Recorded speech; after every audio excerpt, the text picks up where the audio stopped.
Thank you. It's really wonderful to be here today with the auto industry workers and management leaders.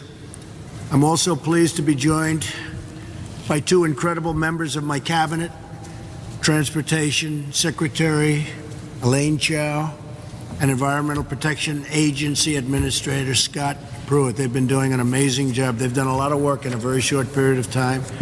We're looking forward to getting the rest of our cabinet approved because, believe it or not, we don't have it yet. I also want to thank Senator. We have two great senators from a great state, Tennessee, and we're going to be heading out there very soon, right, Bob? Yep. Thank you. Thank you, Lamar, very much. Appreciate you being here. You want to take some of this business back with you, I think, right?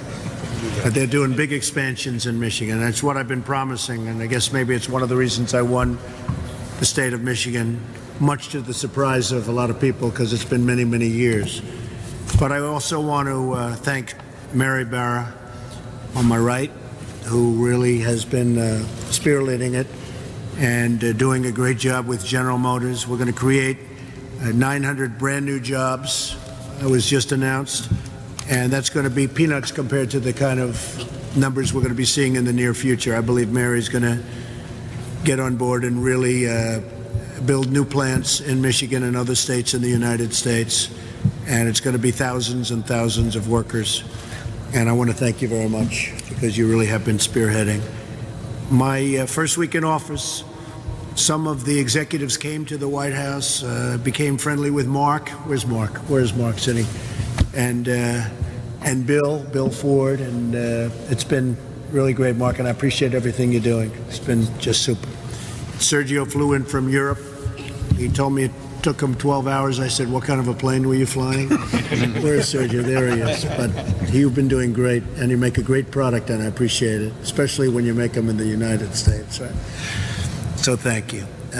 So the Obama administration, 11th hour executive actions, we're going back, and they really did go back on a promise, and it would have, I think, destroyed or further destroyed the automobile industry.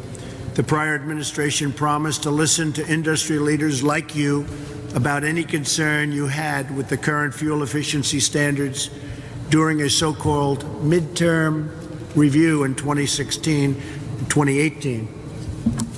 Then the days went by, and before my inauguration, they did away with a midterm review. Is that a correct statement, Mary? You don't want to get too involved politically, but is that a correct statement? They did away with it. Could I ask you, Mark, is that a correct statement? Yeah, they finalized it. Right? It never happened. Were you misrepresented? We want to use a nice term. Were you misrepresented too? It wasn't according to the process. Okay. Imposing painful new restrictions on the American automobile production lines and undermining our ability to compete with other countries and other places throughout the world, which are very, very competitive, believe me, especially when it comes to making cars. Today I'm here to make right on what you were promised.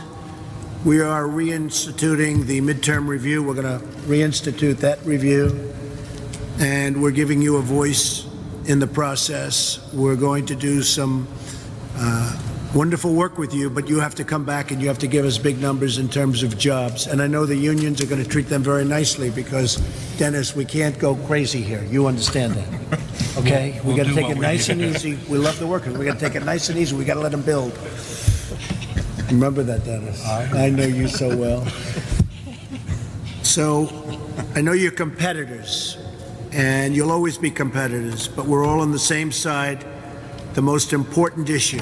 This is, to me, the most important issue, and that's keeping jobs in America and creating new jobs in the United States.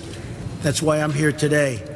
We're going to create new jobs, many, many new jobs, new plants, not just an expansion of the plants, new plants, modern plants, like you've been building in Mexico, like you've been building in other locations. We want to have new plants built in Michigan and new plants built in Ohio and new plants in Pennsylvania and North Carolina and so many other places. And that's what we're looking for. So we're going to go all out. We're lowering your taxes. We're going to remove one job-killing regulation after another. The regulations have already made a big impact on the auto business and on most other businesses, and we're far from being finished. We've signed many executive orders reducing regulations. We are far from finished.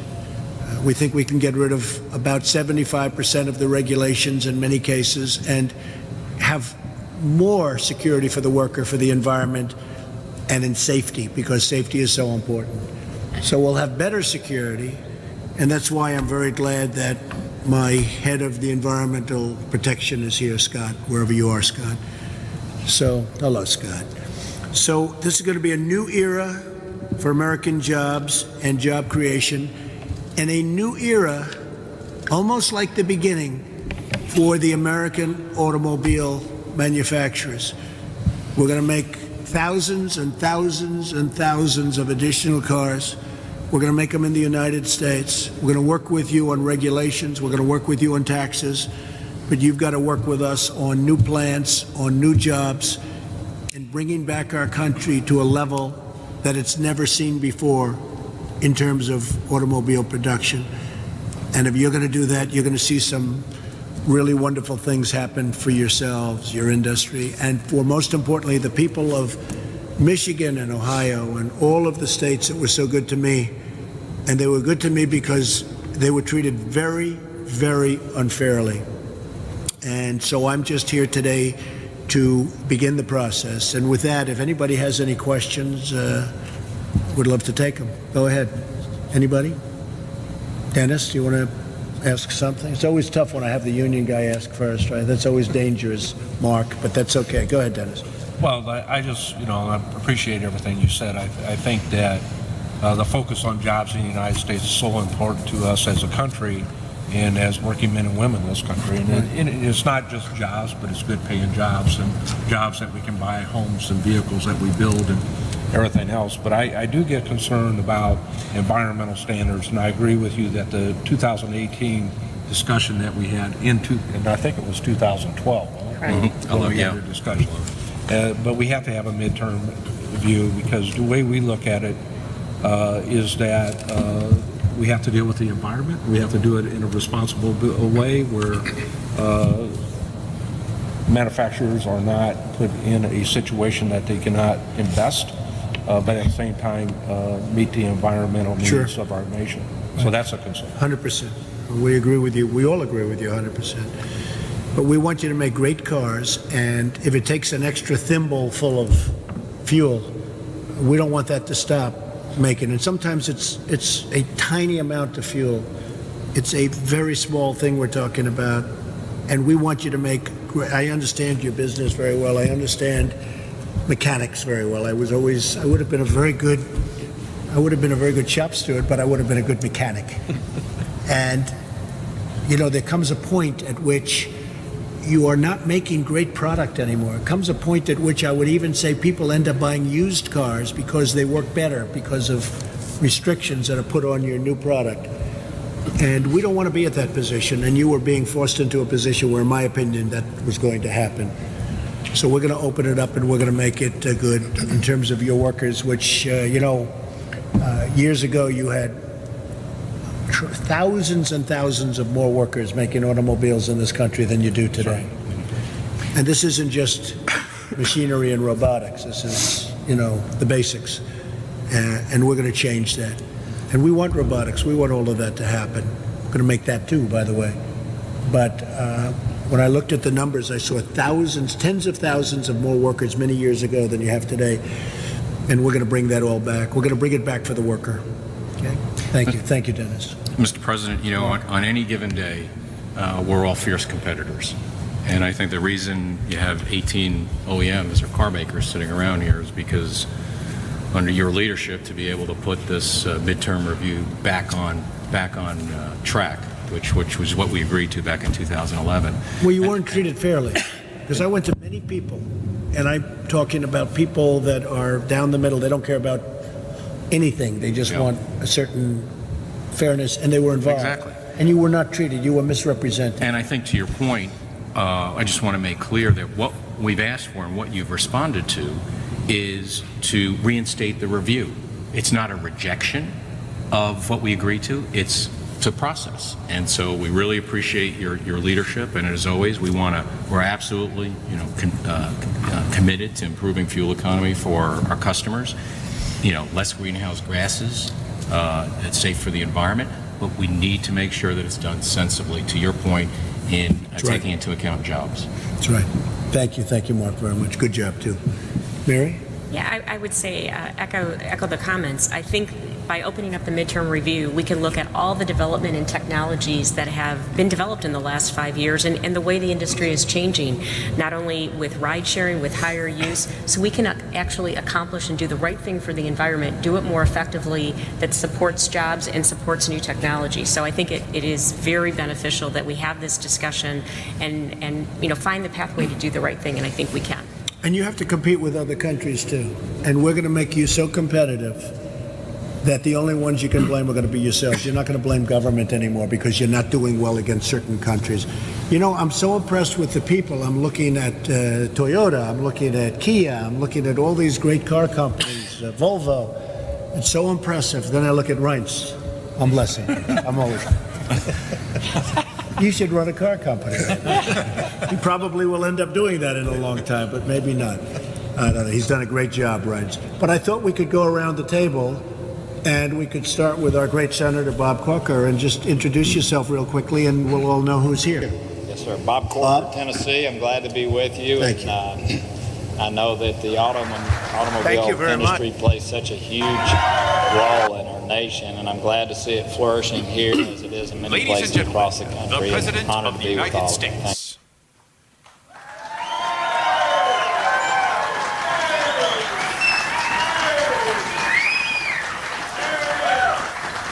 Thank you very much. Wow. What a nice visit this was. Inspirational visit, I have to tell you. I'm a fan. I'm a big fan. I want to thank Howard Kettle, Francis Spradley of the Andrew Jackson Foundation, and all of the foundation's incredible employees and supporters for preserving this great landmark, which is what it is. It's a landmark of our national heritage. And a special thank you to Governor Bill Haslam and his incredible wife, who we just rode over together, and Senators Lamar Alexander and Bob Corker, two great friends of mine, been a big help, both incredible guys. In my address to Congress, I look forward to 9 years to the 250th anniversary of American independence. Today I call attention to another anniversary, the 250th birthday of the very great Andrew Jackson.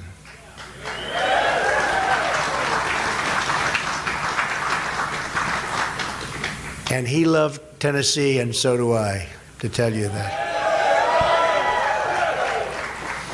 On this day in 1767, Andrew Jackson was born on the backwoods soil of the Carolinas. From poverty and obscurity, Jackson rose to glory and greatness, first as a military leader and then as the 7th President of the United States. He did it with courage, with grit, and with patriotic heart. And by the way, he was one of our great presidents.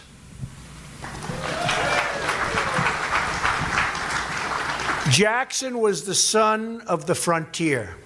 His father died before he was born. His brother died fighting the British in the American Revolution. And his mother caught a fatal illness while tending to the wounded troops. At the age of 14, Andrew Jackson was an orphan. And look what he was able to do.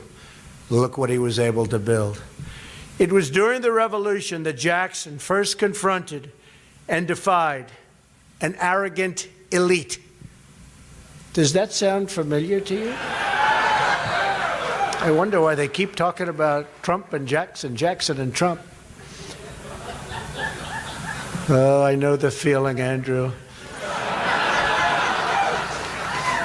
Captured by the Redcoats and ordered to shine the boots of a British officer, Jackson simply refused. The officer took his saber and slashed at Jackson, leaving gashes in his head and hand that remained permanent scars for the rest of his life. These were the first and far from the last blows that Andrew Jackson took for his country that he loved so much. From that day on, Andrew Jackson rejected authority that looked down on the common people. First as a boy, when he bravely served the revolutionary cause. Next, as the heroic victor at New Orleans, where his ragtag, and it was a ragtag militia, but they were tough. And they drove the British imperial forces from America in a triumphant end to the War of 1812. He was a real general, that one. And finally, as president, when he reclaimed the people's government from an emerging aristocracy. Jackson's victory shook the establishment like an earthquake. Henry Clay, Secretary of State for the defeated President John Quincy Adams, called Jackson's victory mortifying and sickening. Oh, boy, does this sound familiar. Have we heard this? This is terrible. He said there had been no greater calamity in the nation's history. The political class in Washington had good reason to fear Jackson's great triumph. The rich and powerful, Jackson said, too often bend the acts of government to their selfish purposes. Jackson warned they had turned government into an engine for the support of the few at the expense of the many. Andrew Jackson was the people's president, and his election came at a time when the vote was finally being extended to those who did not own property. To clean out the bureaucracy, Jackson removed 10% of the federal workforce. He launched a campaign to sweep out government corruption, totally. He didn't want government corruption. He expanded benefits for veterans. He battled the centralized financial power that brought influence at our citizens' expense. He imposed tariffs on foreign countries to protect American workers. That sounds very familiar. Wait till you see what's going to be happening pretty soon, folks. It's time. It's time. Andrew Jackson was called many names, accused of many things, and by fighting for change, earned many, many enemies. Today, the portrait of this orphan son who rose to the presidency hangs proudly in the Oval Office opposite the portrait of another great American, Thomas Jefferson. I brought the Andrew Jackson portrait there. Right behind me, right, boom, over my left shoulder. Now I'm honored to sit between those two portraits and to use this high office to serve, defend, and protect the citizens of the United States. It is my great honor, I will tell you that. From that desk, I can see out the wonderful, beautiful, large, great window to an even greater magnolia tree, standing strong and tall across the White House lawn. That tree was planted there many years ago when it was just a sprout, carried from these very grounds, came right from here. Beautiful tree. That sprout was nourished. It took root. And on this, his 250th birthday, Andrew Jackson's magnolia is a sight to behold. I looked at it actually this morning. Really beautiful. But the growth of that beautiful tree is nothing compared to the growth of our beautiful nation. That growth has been made possible because more and more of our people have been given their dignity as equals under the law and equals in the eyes of God.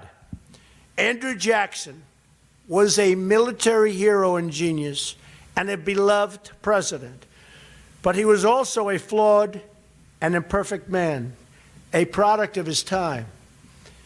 It is the duty of each generation to carry on the fight for justice. My administration will work night and day to ensure that the sacred rights which God has bestowed on his children are protected for each and every one of you, for each and every American. We must all remember Jackson's words that in the planter, the farmer, the mechanic, and the laborer, we will find muscle and bone of our country. So true. So true.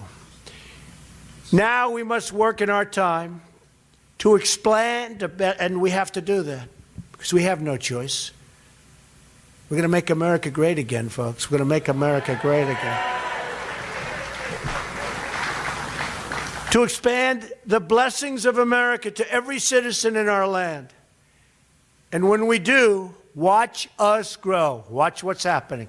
You see it happening already. You see it with our great military. You see it with our great markets. You see it with our incredible business people. You see it with the level of enthusiasm that they haven't seen in many years. People are proud again of our country. And you're going to get prouder and prouder and prouder. I can promise you that. And watch us grow. We will truly be one nation with deep roots, a strong core, and a very new springtime of American greatness yet to come. Andrew Jackson, we thank you for your service. We honor you for your memory. We build on your legacy.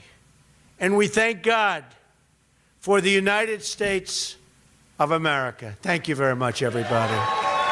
Thank you. Thank you very much. Thank you. Thank you.